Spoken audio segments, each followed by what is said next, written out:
নমস্কার। একটা প্রশ্ন খুব আমাদের মধ্যে জাগে যে আমরা যদি ভালো গায়ক হতে চাই, তো প্রত্যেক দিন আমাদের ঠিক কতক্ষণ রেয়াজ বা প্র্যাকটিস করা দরকার? তো খুব শর্টে আমি এই ভিডিওটার মাধ্যমে সেই জিনিসটা তুলে ধরতে চাইছি যে ঠিক কোন, কোন দিকগুলো খেয়াল রাখতে হবে তবেই আমি কিছু বছর পর কি আমি একটা ভালো গায়ক হিসাবে নিজেকে পরিচিত করতে পারবো। তো আমাদের মাথায় চলে যে ভালো গায়ক হতে গেলে আমাকে ডেইলি 4 ঘন্টা, 5 ঘন্টা, 6 ঘন্টা করে আমাকে প্র্যাকটিস করতে হবে। তাছাড়া আমি কক্ষনোই কোনো ভালো গায়ক হতে পারবো না। কিন্তু এই জিনিসটা কিছুটা ঠিক, কিছুটা ভুল। কেন? কারণ বুঝতে হবে যে আ কোয়ান্টিটি ভার্সেস কোয়ালিটি। কোয়ান্টিটি মানে আমি এখানে ঠিক কোন জিনিসটাকে হাইলাইট করছি? সময়কে। যে আমি জানি আমার মাথায় এটা ঘুরছে যে আমি যদি ভালো গায়ক হতে চাই, তো আমাকে প্রত্যেক দিন 4 ঘন্টা 5 ঘন্টা করে মিনিমাম রেয়াজ করতেই হবে। এখন একটা প্রশ্ন আসছে যে আমি 4-5 ঘন্টা ধরে আমি প্র্যাকটিস করছি। কিন্তু কি প্র্যাকটিস করছি? সেটা আদৌ সুরে হচ্ছে নাকি সেই জিনিসটা শুনতে আদৌ মিষ্টি লাগছে? বা আমি যেভাবে গাইছি, যেভাবে থ্রোটা করছি সেটা কি বাকিরা অডিয়েন্সে থাকলে কি সেটা পছন্দ করবে? সেই ব্যাপারগুলো আমি খেয়ালই করছি না। কিন্তু আমার শুধু টাইমের দিকে খেয়াল থাকছে যে আমি কত ঘন্টা ধরে প্র্যাকটিস করছি। আজ আমি ৩ ঘন্টা বা ৪ ঘন্টা প্র্যাকটিস করলাম, মানে অনেক কিছু প্র্যাকটিস হয়ে গেল, এটা কিন্তু নয়। এটা পুরো ভুল ধারণা। অন্যদিকে এখন যদি আমি বলি কোয়ালিটি, কোনো জিনিস কতটা ভালো সেটা ডিপেন্ড করছে শুধুমাত্র তার কোয়ালিটি কতটা ভালো, কোয়ালিটির উপর। মানে কী, কী জিনিস সেখানে ব্যবহার করা হয়েছে, সেই পার্টসগুলোর কোয়ালিটি কতটা ভালো, তার উপর ডিপেন্ড করে সেই প্রোডাক্টটা কত ভালো কাজ করবে। ঠিক এখানেই আমি যদি ঘন্টার পর ঘন্টা প্র্যাকটিস করতে পারবো, ওই চিন্তাভাবনা থেকে একটু বেরিয়ে এসে যদি আমি খেয়াল করি যে আজ আমি যে বিষয়টা করছি, অর্থাৎ আমি যদি আজকে স্ট্যান্ডিং নোটের প্র্যাকটিস করি বা পাল্টার প্র্যাকটিস করছি বা সুরের প্র্যাকটিস করছি বা কোনো গান গাইছি, সেটা পুরোটা আমি যদি খেয়াল করে করি যে আমি যদি আজকে সপ্তাহ গাইছি সা রে গা মা পা, তো সেটা কতটা সুরে হচ্ছে, কতটা মিষ্টতার সাথে সেটা শুনতে লাগছে, এই ব্যাপারগুলো যদি আমি খেয়াল করে গাই বা আমি যদি কোনো গান গাই, জব দেব জলে আনা জব শাম ঢলে আনা, তো এই যে ব্যাপারগুলো, এই ব্যাপারগুলো খেয়াল রেখে যদি আমি করি, অর্থাৎ আমি যদি দিনে ২৪ ঘন্টার মধ্যে আমি যদি সামান্য ৪০ মিনিটও প্র্যাকটিস করি, ওর বেশি না, তো আমি যদি এইভাবে বুঝে বুঝে প্র্যাকটিস করি, তো সেটা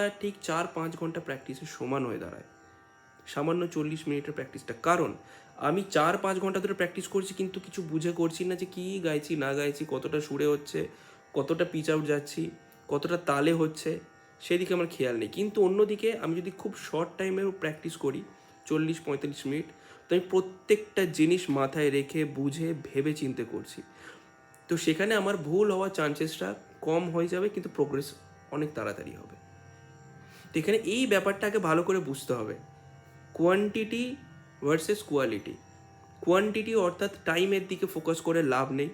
আমি সবাইকে বলি, আমি প্রত্যেকটা ভিডিওতে বলি, আমি আমার প্রত্যেকটা স্টুডেন্টকে বলি, টাইমের দিকে তাকিয়ে লাভ নেই। আমি টাইমের দিকে তাকাবো, সে তাও চলতে থাকবে, আমি টাইমের দিকে তাকাবো না, সে তাও ঘুরতে থাকবে। ফোকাস করতে হবে কোয়ালিটিতে, ফোকাস করতে হবে আমি প্র্যাকটিস করছি সেটা কতটা বুঝে করছি। কালকে যে ভুলটা করেছিলাম আজকেও কি আমি সেই ভুলটা করছি? কালকে যতগুলো ভুল করেছিলাম আজকেও কি তার রেশিও তার চেয়ে বেশি না কম না একই আছে? সব সময় টার্গেট এটা রাখতে হবে যে কালকে যদি আমি 10টা ভুল করে থাকি, আজকে যেন অ্যাটলিস্ট 9টাও ভুল হয়, 10টাও যেন না হয়। 11টা হলে মানে সেটা প্র্যাকটিস তো হচ্ছেই না। 10টা হলো মানে কোনো লাভ হলো না, কালকেও যা করেছিলাম আজকেও সেমই প্র্যাকটিস হয়ে গেল। 9টা যদি হচ্ছে মানে তো জানতে হবে হ্যাঁ একটু আমি ডেভেলপ করেছি। তো দিন দিন দিন দিন রেশিওটাকে কমাতে হবে। এটা তখনই সম্ভব যখন আমরা ফোকাস করব যে কোয়ালিটির ওপর, কোয়ান্টিটির ওপর না, টাইমের ওপর না। আমি যদি বুঝে করি কোনো জিনিস, অটোমেটিক্যালি টাইম সেখানে চলে যাবে, ঘন্টার পর ঘন্টা ক্রস করে যাবে। কীভাবে ক্রস করে যাবে সেটা খেয়ালও থাকবে না, খেয়াল রাখারও দরকার নেই। ঠিক আছে, আমি সবাইকে বলি একটা জিনিসের দিকে ফোকাস করো, বুঝে প্র্যাকটিস করো, সময়ের পিছনে ছুটে লাভ নেই, সময় দেখে প্র্যাকটিস করা। বা আমি অনেককেই দেখেছি, আমার কিছু কিছু স্টুডেন্ট আসে অনলাইনে অফলাইনে, তারা যখন একটা আঁকার করতে বলছি যখন আটকে যাচ্ছে, বা কোনো একটু ফাস্ট কোনো পাল্টা অলঙ্কার করতে বলছি আটকে যাচ্ছে, তখন তাদেরকে জিজ্ঞেস করি যে কতবার প্র্যাকটিস করেছো? 3 বার, 4 বার। তো প্রথমত গুনে গুনে প্র্যাকটিস করা বন্ধ করতে হবে। গুনে গুনে প্র্যাকটিস করা মানে কোনো প্র্যাকটিস হচ্ছে না, কোনো প্র্যাকটিস হচ্ছে না গুনে গুনে প্র্যাকটিস করা মানে। দ্বিতীয়ত টাইম ধরে ধরে প্র্যাকটিস করা মানে কোনো প্র্যাকটিস হচ্ছে না। শুধু বুঝে প্র্যাকটিস করতে হবে, ততক্ষণ অবধি জিনিসটা করতে হবে যতক্ষণ না সেটা পুরো পারফেকশনের সাথে আসছে। সেটা 3 বার কেন, 30 বার হয়ে যাক, 300 বার হয়ে যাক, সেইভাবে বুঝে প্র্যাকটিসটা করতে হবে। ঠিক আছে? এইবার প্র্যাকটিসের কিছু নিয়ম আছে।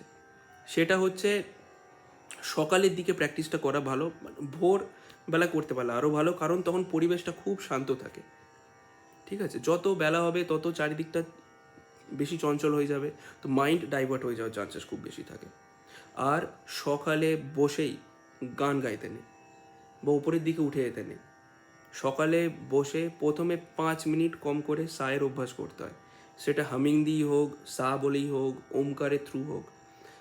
তারপর কম করে 15 মিনিট হলেও লোয়ার অক্টেভ অর্থাৎ মন্ত্র সপ্তক নিচের দিকে প্র্যাকটিস করতে হয়। তারপর আস্তে আস্তে আস্তে আস্তে উপরের দিকে যেতে হয়। প্রথম 5 মিনিট সায়ের অভ্যাস, তারপর 10 মিনিট নিচের দিকে প্র্যাকটিস করো, তারপর 15 থেকে 20 মিনিট যে অলঙ্কারগুলো আছে ওগুলোকে ভালো করে প্র্যাকটিস করো, তারপর যে গানটা বা যে রাগটার চর্চা করছো সেইটার উপর ফোকাস করো। এইভাবে পয়েন্টে পয়েন্টে পার্ট পার্ট করে এগোতে হয়। ঠিক আছে?